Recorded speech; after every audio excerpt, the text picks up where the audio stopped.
नमस्कार। आज डीपीएस इंदिरापुरम परिवार की ओर से आप सबको गणतंत्र दिवस की बहुत बहुत बधाई।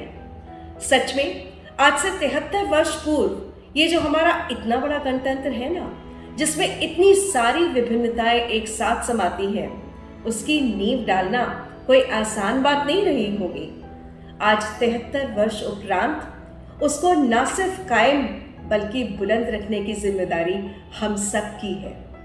चलिए, ज्यादा कुछ नहीं तो इस वर्ष इतना ही ठान लें कि इस बार के चुनाव में हम अपना कीमती वोट अवश्य डालेंगे।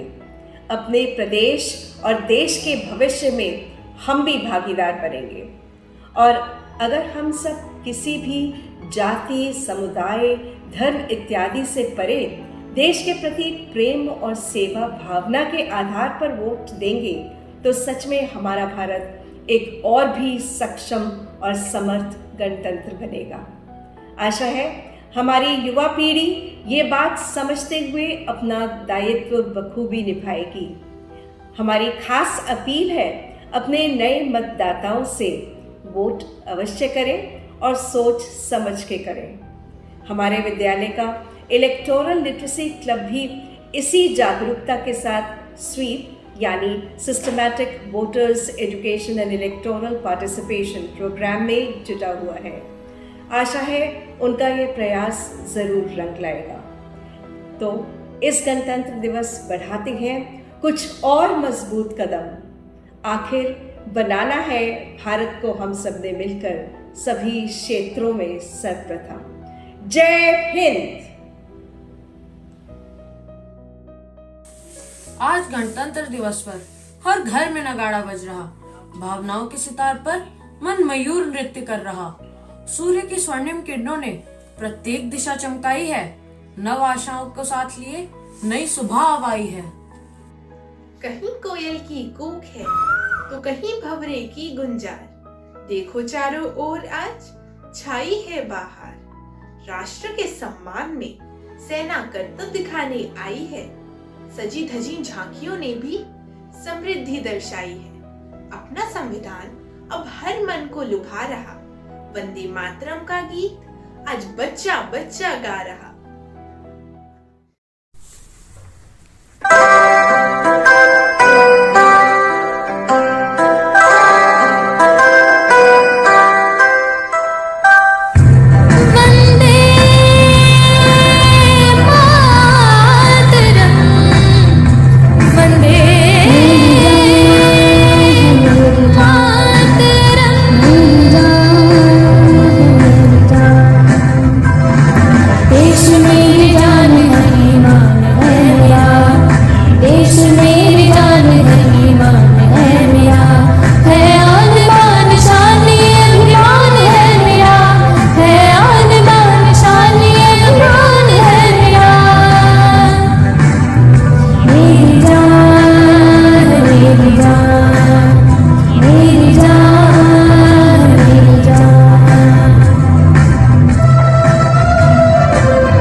हम आपके आभारी हैं, सिर झुका उन्हें सम्मान दें।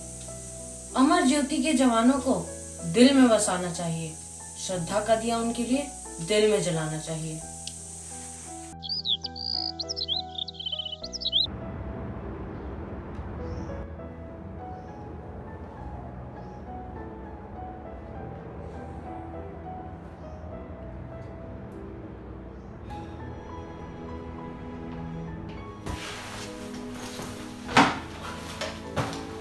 छोटे गरम चाय बना दो।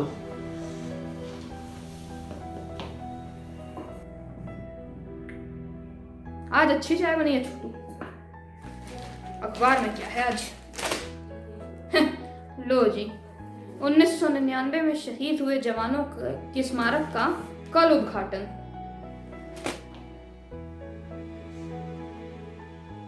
अब हमारे जेब के पैसों से इनके लिए स्मारक बन रहे हैं।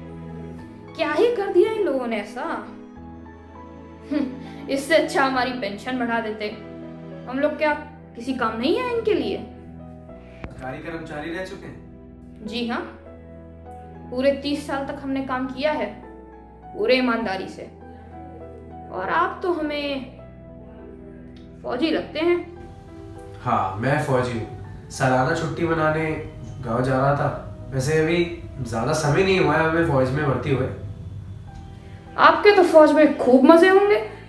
फ्री का खाना है, पीना है, रहना है और ऊपर से तनख्वाह भी। फौज में फ्री का खाना भी होता है और रहने की जगह भी, ऊपर से तनख्वाह। लेकिन जनाब, इसकी भी कीमत होती है, हमारी जान। कब क्या पता कहाँ जंग छिड़ जाए, कौन सा दुश्मन कब हमला कर दे।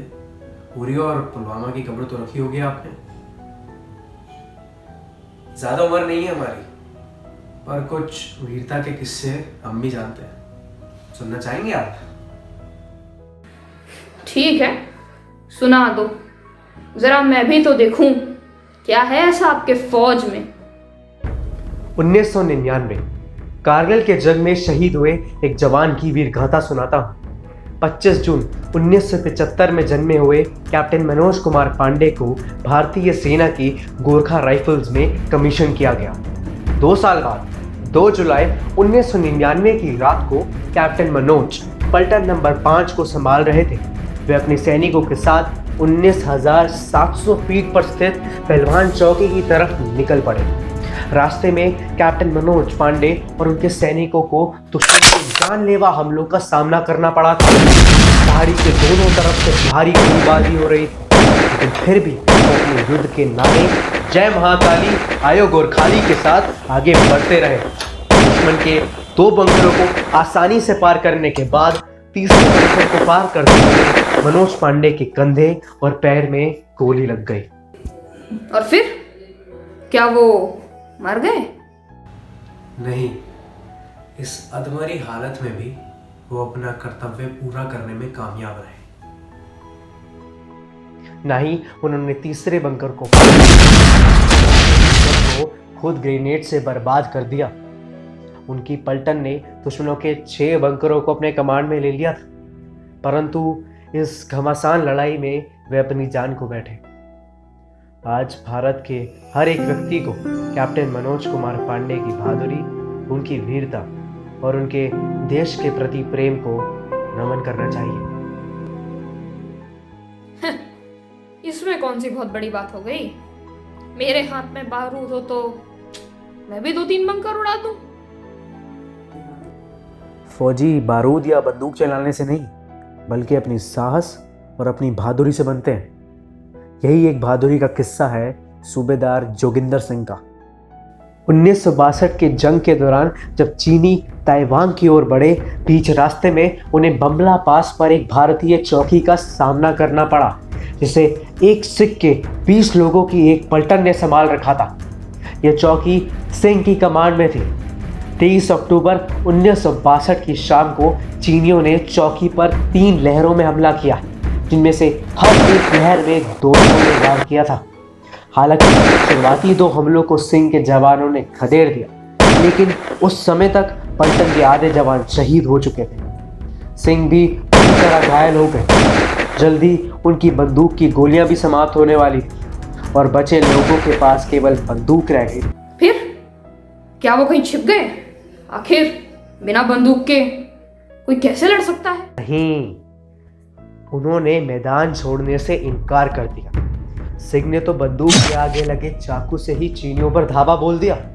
सिंह के जवानों का हौसला देखकर चीनी सैनिक तितर बितर हो गए। सिंह ने अपनी खाली बंदूक लेकर ही एक के बाद एक चीनी सैनिकों को मौत के घाट उतार दिया। देखते ही देखते उन्होंने अकेले ही 56 सैनिक मार गिराए। इसी को तो वीरता कहते हैं जनाब। तो अब मेरे समझ में आया कि हमें अपने फौजियों की इतनी इज्जत क्यों करनी चाहिए। चलो, इसीलिए अब मैं भी इनके स्मारक उद्घाटन पे जरूर जाऊंगा। हमारे कितने ही ऐसे हजारों सैनिक हैं जिन्होंने अपनी जान इस देश के लिए कुर्बान कर दी।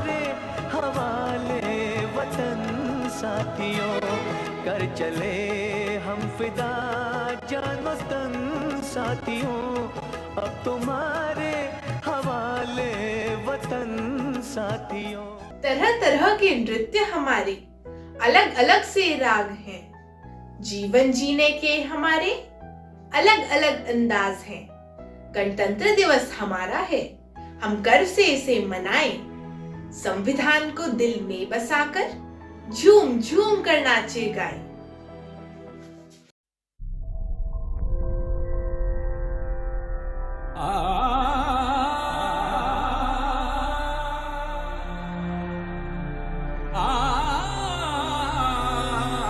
भारत अनोखा राग है,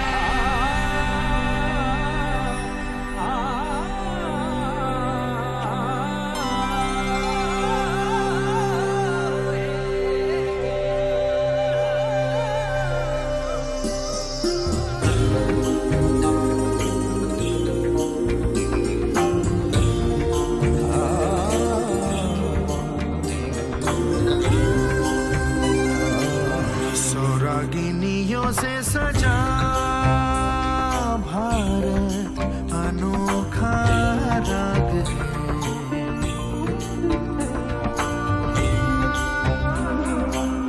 सौरागिनियों से सजा भारत अनोखा राग है,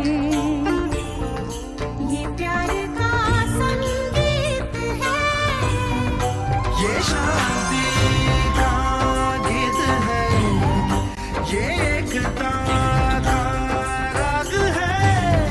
भारत अनोखा राग है।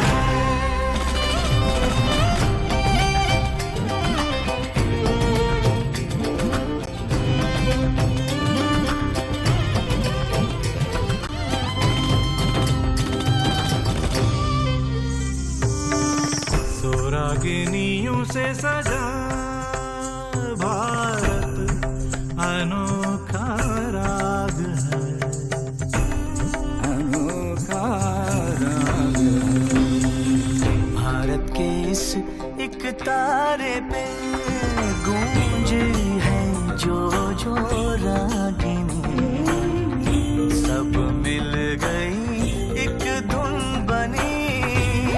इस धुन में गाना एक है, इस धुन का एक है।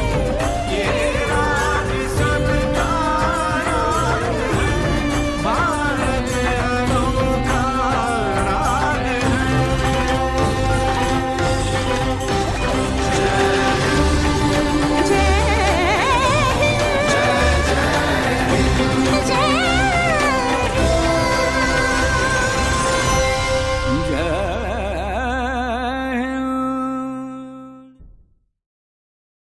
गणतंत्र दिवस सिर्फ त्योहार नहीं, मन के उल्लास का नाम है। संविधान सिर्फ पुस्तक नहीं, इस देश का अभिमान है। आज के इस पावन दिन पर आओ यह संकल्प उठाएं, तन मन धन अपना इस देश के हित में लगाएं।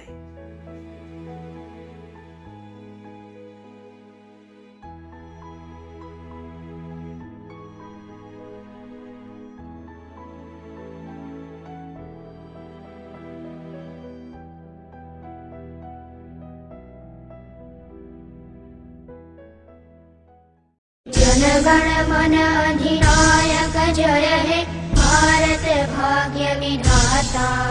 पंजाब सिंध गुजरात मराठा द्राविड़ उत्कल बंग विंध्य हिमाचल यमुना गंगा उज्ज्वल जलधि तरंग। तव शुभ नामे जागे